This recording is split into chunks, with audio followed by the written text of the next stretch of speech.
उन सभी master teachers को यहाँ पर आए कम से कम 2 महीने हो गए थे और वह 2 महीने से इस अंडरग्राउंड गैलरी के अंदर इन राक्षसों का सामना कर रहे थे। और वह जब यहाँ पर आए थे तो उन्होंने महसूस किया था कि इस गैलरी के अंदर बहुत ही ज्यादा किलिंग ऑरा फैला हुआ था, जिसका दबाव बहुत ही ज्यादा था। लेकिन उस दिन से अलग आज यहाँ पर बहुत ही कम ऑरा फैला हुआ था, जिसको वह आराम से महसूस कर सकते थे। हाँ, तुमने सही कहा, दूसरे मास्टर टीचर ने कहा। और उसने आगे कहा, लेकिन तुमने महसूस नहीं किया कि प्रिंसिपल नितिन यहाँ पर लड़ने के लिए आए थे? तो फिर वहाँ पर कोई आवाजें तो आनी चाहिए थी, क्योंकि वह यहाँ पर उनसे लड़ाई करने आए थे, ना कि बातचीत करने। उस स्थिति का जायजा करने के बाद में ग्रुप में कुछ बड़े मास्टर टीचर ने कहा, हाँ, सभी सतर्क रहें क्योंकि यहाँ पर मेरे को भी कुछ गड़बड़ लग रही है।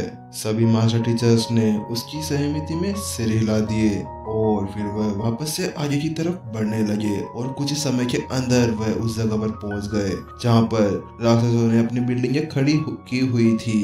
वह कई बार यहाँ पर अपने बहुत से मास्टर टीचर्स को भेजा करते थे, लेकिन वो हर बार उन राक्षसों द्वारा पकड़े जाते थे।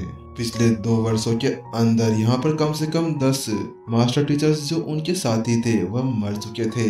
लेकिन जब वह इस बार यहाँ पर आए तो उनकी आंखें खुली की खुली रह गई, क्योंकि उनको यहाँ पर कोई भी एक राक्षस भी नहीं नजर आ रहा था। और उसी के साथ में जो इतनी बड़ी बड़ी बिल्डिंग्स को खड़ा किया गया था वह भी नजर नहीं आ रही थी, क्योंकि वह अभी मलबे के अंदर तब्दील हो गई थी। आखिरकार वह सभी इमारतें मलबे के अंदर तब्दील क्यों नहीं होती? क्योंकि यहाँ पर नितिन जो आया था, क्योंकि वह तो था ही तबाही का देवता, तो इन सभी को कौन समझाए कि उनसे पहले जो व्यक्ति यहाँ पर आया था उसका दूसरा नाम तबाही का देवता था।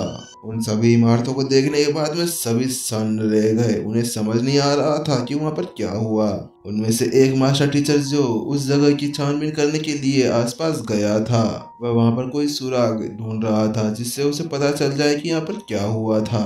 लेकिन अचानक से वो चिल्लाया, है जल्दी से इधर आओ, देखो यहाँ पर क्या है। उसकी ऐसी चिल्लाने की आवाज सुनते हुए सभी मास्टर टीचर्स उस तरफ दौड़े जहाँ पर वह था। जो मास्टर टीचर वहाँ पर खड़ा था उसके चेहरे के ऊपर एक सिकन थी और उसके पसीने पसीने छूट गए थे जब उसने देखा कि उसके सामने एक गड्ढा है और उसके अंदर खून भरा हुआ है। लेकिन वह खून मानव जाति का नहीं था, वह खून एक किलिंग ऑरा से भरा हुआ था, जिससे साफ साफ पता चलता था कि वह सारा खून राक्षसों का था। विशिष्ट उस खून को देखते ही हवा के अंदर उड़ गया और उसने अपनी एनर्जी की सहायता से उसके नीचे एक गड्ढा खोद दिया, जिसके साथ में वह खून नीचे की तरफ चला गया और सारी बॉडीज ऊपर रह गई। जैसे जैसे खून कम होता गया उसके अंदर से बॉडीज का ढेर बाहर निकलता गया। अब उनको आराम से देखा जा सकता था और उन सभी बॉडीज को देखने के बाद में उन सभी मास्टर टीचर्स की आंखें चकित रह गई, क्योंकि उनके सामने अभी 200 से भी मरे पड़े थे। उन सभी के मुंह से यही सब निकला, ये कैसे हो गया आखिरकार? ये तो बहुत सारे ताकतवर राक्षस थे। क्या ऐसा हो सकता है कि प्रिंसिपल नितिन ने इन सभी को पहले ही मार दिया हो?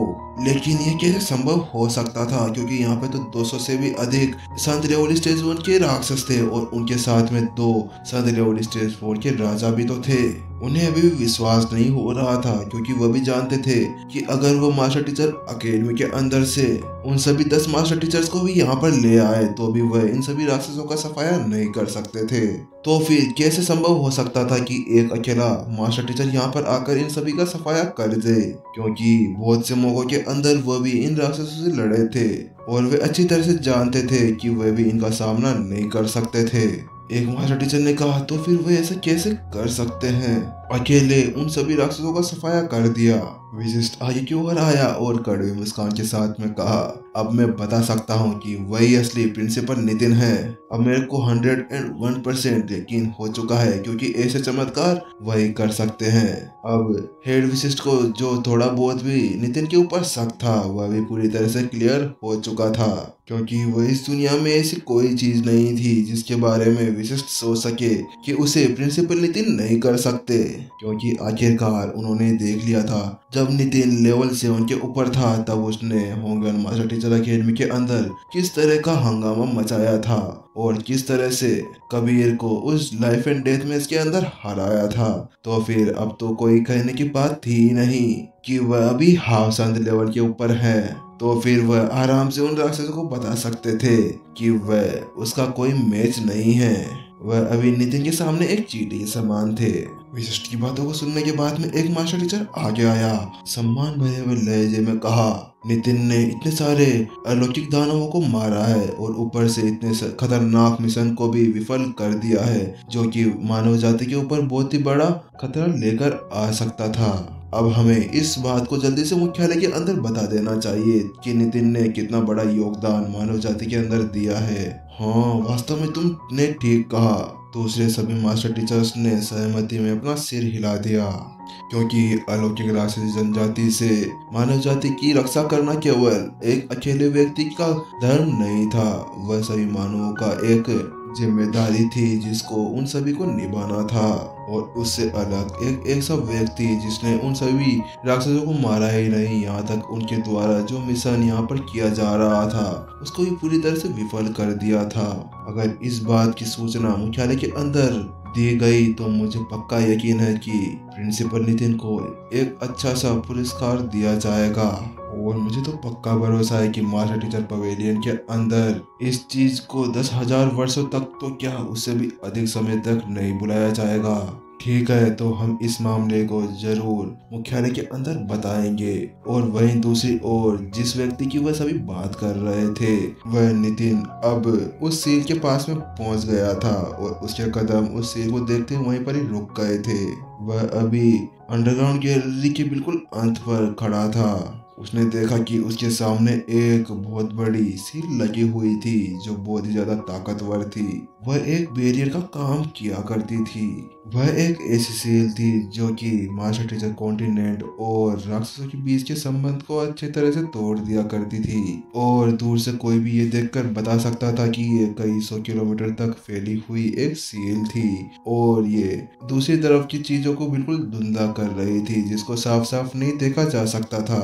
लेकिन जब नितिन उस बैरियर के पास में गया तो वह महसूस कर सकता था कि दूसरी तरफ एक खतरनाक हत्या का इरादा था। उसको महसूस करने के बाद में नितिन के शरीर के अंदर एक सनसनी चल गई, क्योंकि वह किसी को भी चीरने के लिए तैयार था। उसके सामने उस मोड़ को देखने के बाद में नितिन को समझ आ गई कि ये तो बहुत ही ज्यादा शक्तिशाली थी, क्योंकि नितिन ने उसके ऊपर एक पंच मारकर देखा था तो उसने पाया कि उसके ऊपर एक हल्का सा निशान भी नहीं पड़ा था। और नितिन ये सोचे बिना नहीं रह सका कि इतनी शक्तिशाली सील और अन्य दुनिया के दो वर राजा ग्रीन लीफ किंग और गोल्डन लीफ किंग वह कैसे इस सील को सरपास करने और इधर आने में कामयाब हो गए।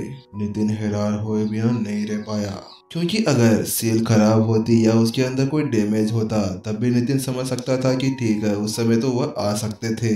लेकिन नितिन महसूस कर सकता था कि उसके सामने जो सील थी वह बिल्कुल शक्तिशाली और उसके ऊपर कोई भी खरोच नहीं थी। तो फिर आखिरकार कैसे वह इस तरफ आ गए। नितिन ने उस सील को देखा और वह मन ही मन में बड़बड़ाया, गलतियां। जैसे नितिन ने ऐसा कहा उसकी स्वर्ग की लाइब्रेरी के अंदर एक पुस्तक आ गई जिसके अंदर उसके बारे में सब कुछ लिखा हुआ था, क्योंकि दूसरी दुनिया की वजह से उस सील के ऊपर बहुत ही ज्यादा दरारें आ गई थी, क्योंकि वह बहुत समय से उसी के ऊपर लगातार अटैक किए जा रहे थे। और इसीलिए इस बुक के साथ में नितिन को पता लग सकता था कि उस सील के अंदर क्या क्या प्रॉब्लम थी।